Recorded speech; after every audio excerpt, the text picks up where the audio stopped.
Good evening. First tonight, it looks like it's happened again. DCFS caseworkers dropped the ball, and it cost a child his life. A 20-month-old is dead. The boy's father vanishing after the child was taken to the hospital and died of a fentanyl overdose. It is a deadly twist in the already troubled life of Jaree Paul. His mother in jail in another state when the little boy died. The Department of Children and Family Services tipped off before his death about problems where that child was living. We have team coverage on this story tonight, starting with our chief investigator, Chris Nakamoto. Michael, Sylvia, the little boy's family is distraught, and their tragic story shows how things spiral to a deadly end when no one's there to intervene. Like looking at yourself. Home videos capture life's most precious memories. 1-year-old Jaree Paul looks like any other happy baby, smiling, running, and just being a kid. That all changed Monday when he died after he got hold of drugs. I can't do nothing to get my baby back. Jamira Paul is his mother. She wasn't around because she was in her own trouble, in jail in Texas when her son died. I got a call on the 1st. My baby died on Halloween.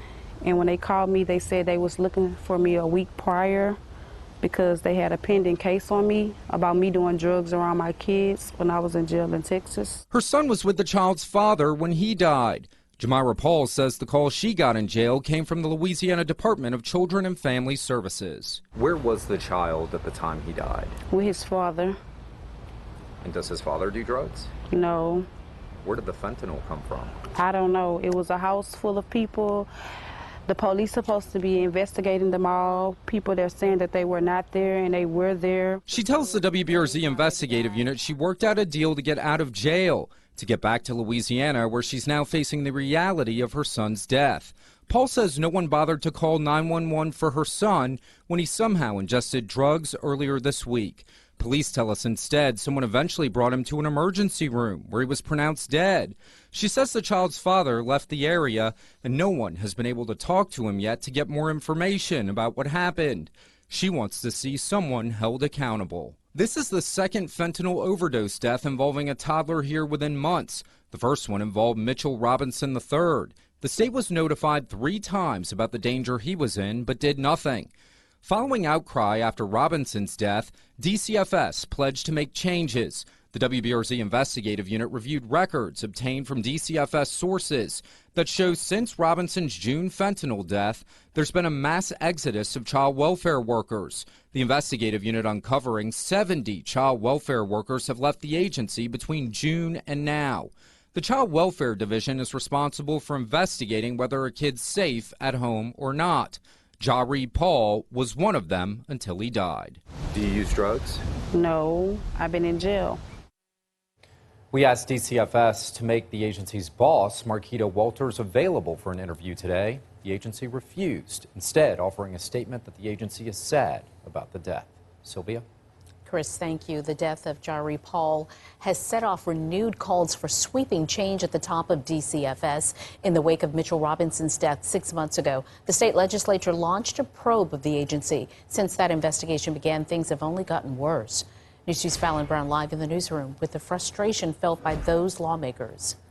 Sylvia, I spoke with State Representative Jason Hughes, who has been quite outspoken about DCFS failures from the start. He is appalled by the agency's lack of transparency.